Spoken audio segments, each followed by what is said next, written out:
Well, I think Brent Cooper's work kind of speaks for himself. Brent is very caring and compassionate about what he does. He was very comforting and he was very helpful, and he'd help me learn a lot more about myself at the time and help my mother also know a lot more about myself, within my studies. So I continue to refer to Brent because he's highly respected by members of the community. There are many speech language pathologists that have recommended him, and so I've trusted them and I've been happy so far. Many a times I have students that have come to me who've already received an assessment from Brent and will continue to kind of work with him as their children go from elementary to middle to high school. He presents the findings to the families in terms that they can understand. So it's not educator speak, it's definitely something they can understand. Now I'm 19, and going back to when I was 8, he still would treat you the same, maybe with a little more maturity since you've aged, but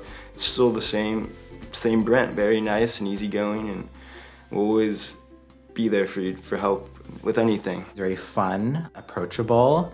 Whenever I have questions, I find him to be easily accessible, and he's very thorough. It was a really good open relationship, and I felt like that he kind of went the extra mile with her to explain everything ahead of time, what she could expect, and then also he was really good in following up and asking her how she felt about the tests, and and also how she felt about just the relationship and the interviews that he was doing with her in general, if she was comfortable or uncomfortable and that kind of stuff. He has spoken with families and talked to them about a myriad of issues. He continues to follow the students after he assesses them, and he works really closely with the teachers and the school site to make sure that we have the tools that we need to help the students. He stays very current in terms of what's happening in the mental health world, and we're getting a lot of new research in terms of disorders, and we're getting more information about ADHD and linkages to genetics and things like that. So to see that he's staying very current in the mental health world